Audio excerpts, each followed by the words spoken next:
कहानी की शुरुआत में हम एक बच्चे एरिक को देखते हैं जिसे कुछ रातों से डरावनी आवाजें सुनाई दे रही थी, जिस वजह से वह सो नहीं पाता था। वह अपने पेरेंट्स से भी ठीक से बात नहीं करता था। उसकी हालत देखकर उसके पेरेंट्स साइकेट्रिस्ट को बुलाते हैं। डॉक्टर एरिक से बात करती है। एरिक बताता है कि मुझे रात को कुछ आवाजें आती हैं। वो आवाजें मुझे तस्वीरें बनाने का कहती हैं। यह सुनकर डॉक्टर को लगता है कि यह सब बस उसकी इमेजिनेशन है। डॉक्टर उसके पेरेंट्स को बताती है कि यह सब बस इसलिए हो रहा है क्योंकि वह अभी अभी नए घर में शिफ्ट हुआ है। वह बस अकेला फील कर रहा है। जिसके बाद वह डॉक्टर वहां से चली जाती है। गाड़ी में रेडियो पर अजीब सी आवाजें आने लगती हैं। इधर एरिक एक ड्राइंग बना रहा होता है। रास्ते में उस डॉक्टर के कान में एक मक्खी चली जाती है, जिससे उसे काफी दर्द होता है। तभी उसकी आंखें खून से लाल हो जाती हैं। इसी बीच उसकी कार का बैलेंस बिगड़ जाता है और कार एक पेड़ से जाकर लगती है, जिससे पेड़ की टहनी उसके मुंह में घुस जाती है और बहुत बुरी तरह से मारी जाती है। उसके मरने के बाद वह मक्खी उसके कान से निकलकर उड़ जाती है। इस तरफ एरिक अपनी ड्राइंग पूरी कर लेता है, जिसमें उसने पेड़ की टहनियों से खून निकलता हुआ बनाया था। यानी एरिक जानता था कि डॉक्टर की इसी तरह मौत होगी। इसके बाद एरिक का डैड डैनियल देखता है कि दीवार के एक कोने में बहुत सी मक्खियां बैठी हुई हैं। वो उस जगह स्प्रे करने लगता है। तभी वॉकी टॉकी पर एरिक अपने डैड से कहता है कि मेरी बॉल पूल में गिर गई है, आकर उसे निकाल दे। डैनियल जाकर वह बॉल निकाल देता है और उसे पूल के पास खेलने से मना करता है। तभी उसकी मॉम उसे नहाने के लिए बुला लेती है। वॉशरूम में एरिक को रेडियो पर एक डरावनी आवाज आती है जो उससे कहती है कि तुम्हारे डैड तुमसे नफरत करते हैं।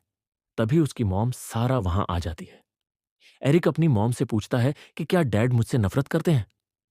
सारा कहती है, तुमसे यह किसने कहा है? तुम्हारे डैड तुमसे बहुत प्यार करते हैं। रात को सारा डैनियल से पूछती है, क्या तुमने एरिक को कुछ कहा है? वह बहुत उदास लग रहा था। डैनियल कहता है, मैंने उसे कुछ नहीं कहा। वह बस अकेला है। जब वह स्कूल जाएगा और नए दोस्त बनाएगा तो सब ठीक हो जाएगा।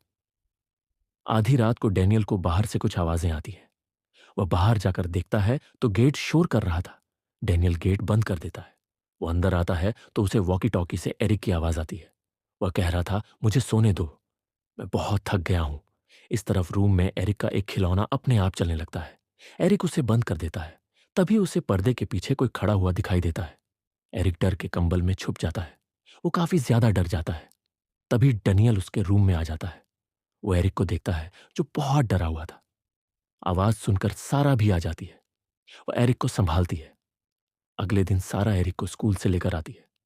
वो डैनियल को बताती है कि एरिक को स्कूल से सस्पेंड कर दिया गया है। उसने प्रिंसिपल के साथ बदतमीजी की है। सारा कहती है कि अब डॉक्टर तुमसे रोज मिलने आएंगे। एरिक कहता है कि वह तो मर चुकी हैं। डैनियल कहता है, यह तुमसे किसने कहा है? एरिक कहता है, उन आवाजों ने। जिसके बाद डैनियल डॉक्टर को कॉल करता है। उसे पता चलता है कि डॉक्टर यहां से जाने के बाद एक्सीडेंट में मर चुकी है। उन्हें लगता है कि शायद स्कूल में एरिक ने इस बारे में किसी से सुना होगा। रात को एरिक फिर से एक ड्राइंग बना रहा होता है। हमें उसके रूम में किसी का साया दिखाई देता है। इधर डैनियल को फिर से दरवाजे की आवाज आती है। वो नीचे जाकर देखता है जहां घर का दरवाजा खुला हुआ था। उसे लगता है कि शायद कोई घर में घुस गया है। वह एक गन उठा लेता है और घर में चेक करने लगता है। उसे बाहर सीढ़ियों पर एरिक की शर्ट मिलती है। उसे कुछ गलत होने का एहसास होता है। वो एरिक को ढूंढने लगता है। उसे पानी में से एरिक की डेड बॉडी मिलती है। आवाज सुनकर सारा भी बाहर आ जाती है और हम देखते हैं कि खिड़की से कोई उन्हें देख रहा होता है। अगले दिन वह एरिक को दफना देते हैं। वह दोनों काफी टूट चुके थे। सारा कुछ दिनों के लिए उस घर से दूर जाना चाहती थी, इसलिए वह अपने पेरेंट्स के घर चली जाती है। पीछे डैनियल उस दिन की वीडियो देख रहा होता है जब वह लोग इस घर में आए थे, जहां एरिक नए घर में आने से काफी खुश था। डैनियल उसे देखकर इमोशनल हो जाता है। वो अपनी वाइफ को वॉइस मैसेज भेजता है, जिसके बाद वो टीवी बंद कर देता है। मगर अचानक से टीवी खुद ही ऑन हो जाता है। डैनियल टीवी फिर से बंद कर देता है। अगले दिन डैनियल को सारा की कॉल आती है। वो कहती है कि तुम्हारे वॉइस मैसेज में पीछे से काफी अजीब सी आवाजें आ रही थी। मुझे कुछ समझ नहीं आया तुम क्या कह रहे थे। कॉल बंद करने के बाद डैनियल वो वॉइस सुनता है जिसमें उसे एरिक की आवाज आती है, जो उससे हेल्प मांग रहा था। यह सब डैनियल को पैरानॉर्मल लगता है, इसलिए वो पैरानॉर्मल एक्सपर्ट से मदद मांगता है। वो अपनी बेटी रूथ के साथ डैनियल के घर आते हैं। रूथ पूरे घर में कैमरास लगा देती है। फिर वह दोनों सोल्स की आवाजें सुनने की कोशिश करते हैं। तभी रूथ को एरिक के कमरे में कोई दिखाई देता है। वो अपने डैड से कहती है कि डैनियल को घर से बाहर भेजें। उसके डैड कहते हैं कि डैनियल तो बाहर ही बैठा हुआ है। फिर वह खुद एरिक के रूम में जाकर चेक करते हैं, मगर कमरे में कोई नहीं था। तभी रूथ उन्हें बताती है कि वह चीज आपकी बिल्कुल सामने है। जल्दी से वहां से बाहर आई, मगर उन्हें कुछ नजर नहीं आता। तभी उन्हें हेडफोन से जोर की चीख सुनाई देती है, जिससे वह घबरा जाते हैं। वह समझ जाते हैं कि इस घर में जरूर कुछ पैरानॉर्मल हो रहा है। रात को जब वह सब सो रहे होते हैं, तब रूट के डैड की अचानक से आंख खुल जाती है। उन्हें कुछ आवाज आती है।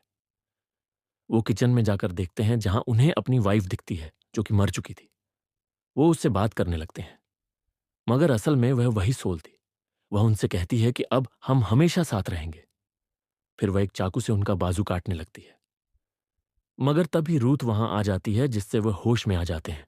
दरअसल वह खुद अपना हाथ काट रहे थे। दूसरी तरफ सारा को एक कॉल आती है। वो कॉल उठाती है।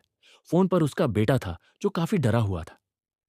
वो अपनी मॉम से कहता है, मॉम डैड किसी को घर ले आए हैं। वो मुझे नुकसान पहुंचाना चाहते हैं। सारा पूछती है, तुम कहां हो? एरिक बोलता है कि मैं अपने बेड के नीचे छिपा हुआ हूं। सारा काफी घबरा जाती है। अगले दिन रूथ पेड़ पर काफी सारी मरी हुई बिल्लियां देखती है। डेनियल उन बिल्लियों को दफनाने लगता है। तभी वहां सारा आ जाती है। वो डेनियल संगीत से पूछती है कि यह आदमी कौन है। दूसरी तरफ रूथ एक फार्मेसी जाती है। तभी वहां एक औरत उससे कहती है, जितनी जल्दी हो सके उस घर से चले जाओ। इस तरफ सारा एरिक को ढूंढते हुए उसके रूम में जाती है। वो बेड के नीचे देखती है, मगर वहां एरिक नहीं था। तभी उसे एरिक अपने खिलौने से खेलता हुआ दिखाई देता है। वह उसके पास जाती है, मगर एरिक बेड के नीचे चला जाता है। वह डरते हुए बेड के नीचे देखती है। उसे सामने किसी के पांव दिखाई देते हैं, मगर वहां कोई नहीं था। वह फिर से नीचे देखती है। सामने फिर कोई खड़ा था, जो बेड पर चढ़ने लगता है। वह ऊपर देखती है, मगर वहां कोई नहीं था। तभी उसके पीछे वो सोल आ जाती है, जो उसे पकड़ लेती है।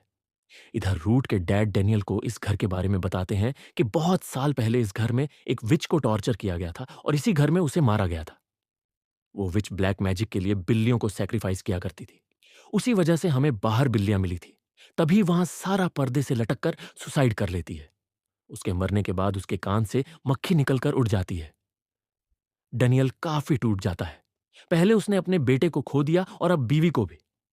डेनियल को पर्दे के पीछे सारा और एरिक दिखते हैं। वो पर्दा पीछे करके देखता है तो वहां कोई नहीं था। तभी वह विच उसे पकड़ लेती है। इधर रूट वो फुटेज देखती है जब सारा ने सुसाइड की थी।